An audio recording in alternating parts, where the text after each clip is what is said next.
Bonjour, Georges Viau, associé avec Édouard Viau sur le GAEC de la Salers, sur la commune de Bonne, dans la Vienne. Nous sommes à la tête d'une exploitation de 180 hectares de SAU avec environ 120 mères naisseurs-engraisseurs de race salaire.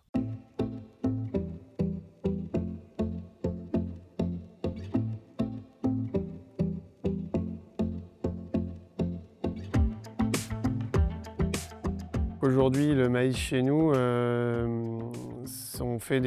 quand on réfléchit notre assolement et nos variétés, on réfléchit pour que ça soit aussi bien assimilable pour les animaux que qu'on puisse le vendre en grains. C'est-à-dire qu'on a un assolement de 40 hectares et il nous faut à peu près 25 pour les animaux.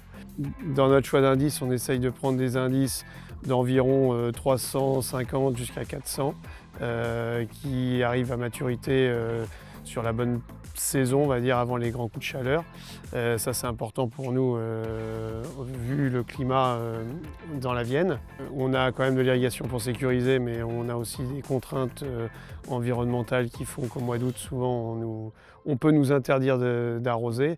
Donc le choix de l'indice est important aussi pour amener le maïs à maturité sans avoir de contraintes supplémentaires liées déjà au climat.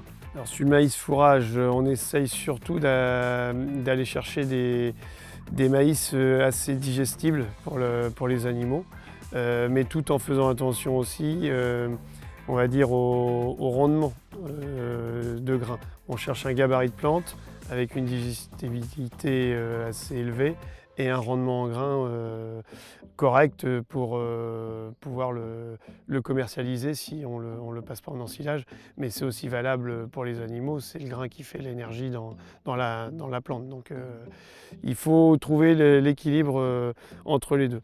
Donc on cherche ces variétés-là.